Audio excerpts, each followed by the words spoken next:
আসুন স্যার, আসুন আসুন আসুন আসুন আসুন। হ্যাঁ, এটা আপনাদের বাড়ি? হ্যাঁ হ্যাঁ, এটাই আমাদের বাড়ি। আচ্ছা, ডকুমেন্টস গুলো সব ঠিকঠাক আছে তো? হ্যাঁ হ্যাঁ, একদম ঠিক করে রেখেছি আমি। চলুন চলুন, দাঁড়ান দাঁড়ান দাঁড়ান দাঁড়ান, আমি একটু পরিষ্কার করে দিই, তারপরে বসুন। এবার বসুন। স্যার, আপনার জন্য জল খাওয়ার কিছু নিয়ে আসি? আরে না না, ঠিক আছে। তাহলে চা করে নিয়ে আসি? আরে না না, কিছু খাবো না, ঠিক আছে। মিষ্টি মিষ্টি কিছু? আরে না না, একদমই না। তাহলে স্যার, ঘরে মুড়ি চানাচুর আছে, মাখিয়ে দিই? আরে না না, আমি কিচ্ছু খাবো না, আপনি শুধু ডকুমেন্টস গুলো নিয়ে আসুন। ঠিক আছে, দাঁড়ান, আমি নিয়ে আসছি। এই নিন স্যার, এই যে Aadhaar card, ration card, PAN card, আর এই যে ড্রাইভিং লাইসেন্স, এই যে এখানে আছে জলের ট্যাক্স, জমির ট্যাক্স, তারপরে পায়খানার ট্যাক্স, কারেন্টের ট্যাক্স, সব ডকুমেন্টস এখানে আছে। হ্যাঁ, সব ঠিকঠাকই আছে।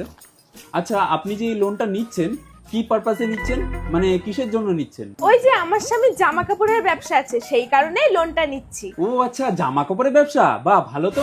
আচ্ছা, এখন কত কি মালটাল আছে? এখন আর বেশি মাল নেই, 2 দিন আগেই সব বিক্রি হয়ে গেছে। আচ্ছা, বুঝেছি। আপনারা যে লোনটা নিচ্ছেন, ঠিক টাইম মতন কিস্তিগুলো চুকিয়ে দেবেন তো?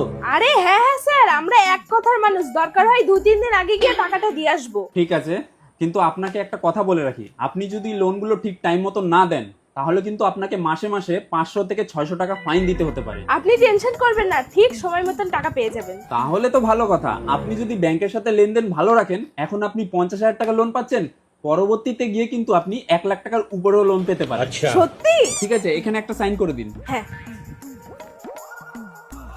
আর কোথাও সাইন করতে হবে? না না, ঠিক আছে। আচ্ছা, আমি সব করে দিয়েছি। আজ বিকেলের মধ্যে আপনাদের ব্যাংকে টাকা ঢুকে যাবে, ঠিক আছে? ঠিক আছে স্যার, ঠিক আছে। আর হ্যাঁ, টাইম মতন কিন্তু কিস্তিগুলো দিয়ে দেবেন। আরে হ্যাঁ হ্যাঁ স্যার, আমরা এক কথার মানুষ, আপনি শুধু মনে রেখে দেবেন। ঠিক আছে। এই যে দিদি ভাই, 3 দিন ধরে আপনাকে ফোন করছি, ফোনটা তো তুলছেন না। আর এদিকে পায়ের উপরে পা তুলে সেজে গুজে চা খাচ্ছেন, ব্যাপারটা কি আপনার? আরে আমার ফোনটা খারাপ হয়ে গেছে, সেই কারণেই আমি ফোনটা তুলতে পারছি না। তো আপনি ঠিক টাইম মতন কিস্তির টাকাটা তো দিয়ে দেবেন। ব্যাপারটা হচ্ছে, আমার কাছে এখন ফোন সারানোর মতনই টাকা নেই, তো কিস্তির টাকাটা কোথা থেকে ভরবো? তো আপনি লোনটা কেন নিয়েছিলেন? লোন নিয়েছিলাম, সেই সময় টাকাটা আমাদের খুব দরকার ছিল, সেই কারণেই নিয়েছি।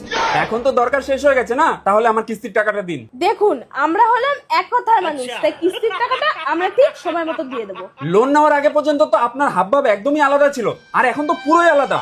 পায়ের উপরে পা তুলে সেজে গুজে চা খাচ্ছেন, আমাকে একবার বসতেও বলছেন না। কি ব্যাপারটা কি আপনার?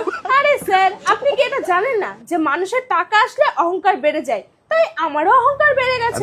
বাহ, লোনের টাকা অহংকার দেখাচ্ছেন। আরে স্যার, টাকার উপরে কি লেখা আছে নাকি যে আমার টাকা আপনার টাকা?